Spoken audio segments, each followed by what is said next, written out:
சமீப காலங்களில் ஆங்காங்கே ஆட்டிசம் எனும் நோயால் பாதித்த குழந்தைகள் அதிகமாகிவிட்டனர்.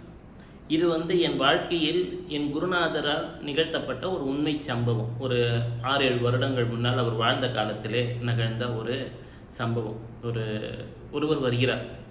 அந்த நண்பர் மிக பெரும் கோடீஸ்வரர். எனினும் அவர் குழந்தைக்கு ஒரு சிறு வயது முதலே ஒரு பாதிப்பு இந்த ஆட்டிசம்னால. என் குருநாதர் சொன்னார், பழனிமலைக்கு சென்று வா அப்படின்னு சொன்னார். அவர் பழனிமலைக்கு சென்று வருகிறார். சென்று வந்ததும் என் குருநாதர் தினமும் திருச்செந்தூர் தல மகாத்மியம் என்ற ஒரு கதையை கேட்க சொல்கிறார். ஒரு 60 நாட்களுக்கு யூடியூப்பில் கூகுள் பண்ணால் வந்துடும். திருச்செந்தூர் தல மகாத்மியம்னு பல்வேறு ஆட்கள் பேசியிருப்பாங்க. அதை கேட்க சொல்கிறார், வீட்டிலே ஒலிக்க சொல்கிறார். ஒரு 60 நாட்களுக்கு பிறகு அந்த குழந்தையின் செயல்பாட்டிலே சற்று முன்னேற்றங்கள் தெரிந்ததாக என் நண்பர் சொன்னார். நான் அப்பொழுது என் குருநாதரிடம் கேட்டேன், இதுக்கு ஒரு தீர்வே இல்லைங்களா ஐயா? ஏன்னா பலரும் இப்பொழுது இதனால் பாதிக்கப்படுகிறார்களே, இதுக்கு ஒரு நிரந்தர தீர்வு என்ன? அப்பொழுது என் குருநாதர் எனக்கு சொன்ன கருத்து, எந்த ஜாதகத்திலே புதன் ஒரு பாதிப்புக்குள்ளாகிறதோ அது போன்ற ஜாதகங்களே இது போன்ற ஒரு செயல்பாடு தோன்றுகிறது. ஏன் கலியுகத்திலே இது போல தூங்குகிறது அப்படின்னு சொன்னால், அவர் சொன்ன காரணம், மனிதனிடம் தூங்கும் பழக்கம் குறைந்து கொண்டே வருகிறது. இந்த தூங்கக்கூடிய பழக்கம் என்பது குறைய குறைய, சமீபத்தில் விஞ்ஞான ஆய்வுகள் கூட சொல்கின்றன, ஆட்டிசத்தின் தன்மை எப்பொழுது அதிகமாகும்னா, அதில் பாதிக்கப்பட்ட குழந்தைகள் தூங்குவதை சற்று பாதித்துவிடும். நாம் தூங்கினோன்னா நம்ம கண்ணில் ரேப்பிட் ஐ மூமெண்ட்னு ஒன்று வரும். அது செவ்வாயின் நிலை என்று சொல்லுவார்கள். அப்போ பழனி என்ன? செவ்வாயோடைய ஸ்தலம், அங்காரகனுடைய ஸ்தலம். இதிலும் அங்கே ஒரு சிறப்பு உண்டு. என்னன்னா, பழனி மலையிலே ஒரு 150 வருடங்கள் முன்னால் ஒருவர் முருகனுக்கு மயில் வாகனம் செய்யணும் தங்கத்தில் அப்படின்னு முடிவு பண்ணிட்டார். தங்கத்தில் மயில் வாகனம் செய்ய வேண்டும் என்று சொன்னால் அதற்கான பொருள் வேண்டுமே. அவரே ஒரு பெரிய மகான். ஆனால் எல்லாவற்றையும் திறந்து விட்டு அமர்ந்திருக்கிறார். ஒருவரிடம் செல்கிறார், ஐயா முருகனுக்கு மயில் வாகனம் செய்ய வேண்டும் அப்படின்னார். உடனே அவர் சொல்கிறார், என்னிடம் சில 100 பவுன்கள் தங்கம் இருக்கிறது, அந்த தங்கத்தை தருகிறேன். மயிலை உருவாக்குவதற்கு வேண்டிய தங்கத்தை தந்துவிட்டேன். எனினும் மயிலிற்கு கண்ணை பொருத்துவதற்கு என்ன செய்வது அப்படின்னு கேட்டார். உடனே இந்த துறவியானவர், தன்னிடம் ஒரு மரகதக்கல் உள்ளது என்றார்.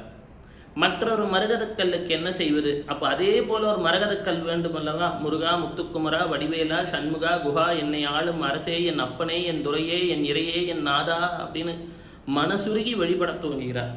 வழிபட்ட உடனே முருகன் கந்தக்கடவுளானவன், கந்தக்கடவுள் நம் சொந்த கடவுள் என்று சொல்லக்கூடிய வகையிலே வேலாயுதன், காங்கேயன், தண்டாயுதபாணி கனவிலே வருகிறான். கவலைப்படாதே, என்னுடைய மற்றொரு மரகதக்கல் அங்கே கோழிக்கோட்டிலே ஒரு அரசன் இருக்கிறான். அந்த அரசனது வீட்டிற்கு சென்று கேட்டால் அவன் அந்த மரகதக்கல்லை உனக்கு தந்து விடுவான். இங்கே இவ்விடத்தே இதில் இருக்கிறது என்கிறான். முருகன் ஒன்றை சொல்லிவிட்டான் என்றால் அது அவ்விடத்தே அன்றே நடந்துவிடும். உடனே இவர் செல்கிறார். சென்ற உடனே அந்த மன்னனின் அவைக்கு செல்கிறார். மன்னா, எனக்கு ஒரு உதவி தேவை. என்னிடம் ஒரு மரகதக்கல் உள்ளது, மற்றொரு மரகதக்கல் உன்னிடம்தான் உள்ளது என்று முருகப்பெருமான் எனக்கு கனவிலே அறிவித்து விட்டார் என்றார். மன்னன் கேட்டான், கணக்கு பிள்ளையிடம், அப்படி ஒரு மரகதக்கல் இருந்துதான் நம்ம வரலாறுலே இல்லைங்க அப்படின்ட்டான். அவ்வாறு இல்லை என்று சொன்ன உடனே, இல்லைங்கய்யா, இந்த இடத்துல தேடி பாருங்கன்னார். தேடி பார்த்தபொழுது அங்கே ஒரு அழுக்கு மூட்டையிலே கீழே அதே போல் மரகதக்கல் இருந்தது. மன்னனுக்கு மற்றொரு சந்தேகம், உள்ளுக்குள்ளேயே ஒரு ஆளை வச்சு மரகதக்கல் இங்கே தான் இருந்ததுன்னு கண்டுபிடிக்கிறதுன்னா பெரிய கஷ்டமா? எல்லாரும் யார் வேண்டுமானாலும் இந்த வேலையை செய்திடலாமே, இந்த மரகதக்கல் இருந்ததுன்னு. உடனே இவர் சொல்கிறார், அவ்வாறு உனக்கு சந்தேகம் இருந்தால் இந்த மரகதக்கல்லையும் நீயே வச்சுக்கோனார் முருகன். உடனே இவர் சொல்கிறார், மன்னன் அப்படியெல்லாம் இல்லைங்க, நீங்கள் அந்த மரகதக்கல்லை கொடுத்துருங்க அப்படின்னு சொல்லி கொடுத்துட்டான். கொடுத்ததற்கு பின்னால் மன்னனின் மகள் ஒரு விதத்துக்கு இதே பிரச்சனை. இப்போ சொல்கிறோம் அல்லவா, அந்த சிந்தனையின் செயல்பாட்டிலே மூளைக்கும் உடம்புக்கும் ஏதோ ஒரு தொடர்பின்மை இருக்கிறதே, அந்த மாதிரி ஒரு செயல்பாடு. உடனே அந்த சித்தரானவர், சித்தபுருஷர், துறவியானவர் அந்த மன்னனின் மகளை ஒரு உற்று நோக்கி ஒரு சில மந்திரங்களை சொல்கிறார். உடனே அந்நோய் அகன்று அவள் நல்லபடியாக வாழ்ந்ததாலாம் ஒரு வரலாறு இருக்குது. நோயின் தன்மை எதுன்னு எனவே முருகப்பெருமானிடம் ஏதோ அதற்கான மருந்து இருக்கிறது. அதாவது மருந்து அப்படின்னு சொன்னால் மறு உந்து அப்படின்னு அர்த்தம். இந்த உடல் என்பது ரசங்களால் ஆனது. ரசம் என்று சொன்னால் வாதம், பித்தம், கபம் என்று சொல்கிறோமே. அப்பொழுது இந்த வாதத்தின் தன்மையை குறிக்கக்கூடியது எது என்று பார்த்தால் சனியும் ராகும். பித்தம் என்று கபத்தின் தன்மை கூட சனிக்கு சில சமயங்களில் உண்டு.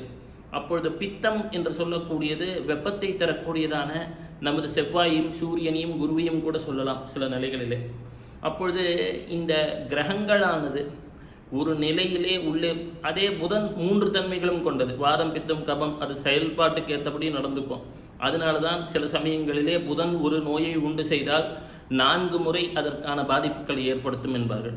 அப்போது இந்த தன்மைகளுக்கெல்லாம் கடந்து அனைத்துக்கும் அப்பாலாக இருக்கக்கூடியவன் அந்த முருகப்பெருமான். அதனால தான் அங்கத்துக்கு காரகனாக இருப்பதனால அவனுக்கு அங்ககாரகன் என்று கூட ஒரு பெயர் உண்டு.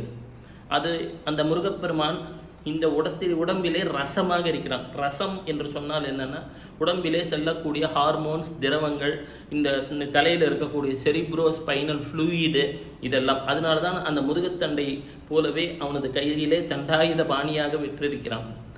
அவன் இந்த செரிப்ரோஸ்பைனல் ஃப்ளூயிடு, உடம்புல இருக்கக்கூடிய ஹார்மோன்ஸ், ரத்தம்னா ரச ஆயனம் அப்படின்றாங்க. அப்படின்னா என்னென்னா, உணர்வு நிலையிலே முருகப்பெருமான் கலந்து விட்டால் அவன் இதை வெளிநடத்த துவங்கி விடுவான். முருகா முத்துக்குமரான்னு நீங்கள் கூப்பிட துவங்கிட்டீங்கன்னா ஏதோ ஒரு வகையிலே உங்களை சுற்றி இருப்போரையும் சுற்றத்தோரையும் உங்கள் உற்ற உயிரையும் காத்து விடுவான்.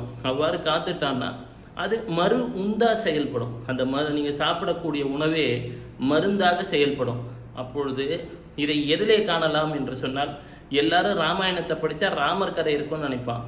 பாலகாண்டத்திலே 37வது சாப்டரில் வால்மீகி மகரிஷி சொல்கிறார் விஸ்வாமித்திரர் வாயிலாக, எவன் ஒருவன் காங்கேயன் என்று சொல்லக்கூடிய அந்த முருகன், ஸ்கந்தன், என்று சொல்லக்கூடியவன், கணநாதனுக்கு தம்பியாக விளங்கக்கூடியவன் திருச்செந்தூரான் கதையை மனமாற கேட்கிறானோ அவனுக்கு அகால மரணம் என்பது கரையாது, ஆயுள் தீர்க்கமாகும், தேகம் ஸ்வர்ணமாகும் என்றெல்லாம் சொல்கிறார்.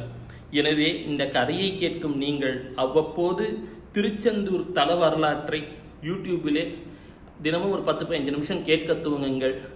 எல்லோருக்கும் ஆரோக்கியம் பெருகட்டும், ஐஸ்வர்யம் பெருகட்டும், நலம் அனைத்தும் முருகப்பெருமானது பேரொரு கருணையால் நிகழட்டும். சிவ சிவ சிவ சிவ சிவ.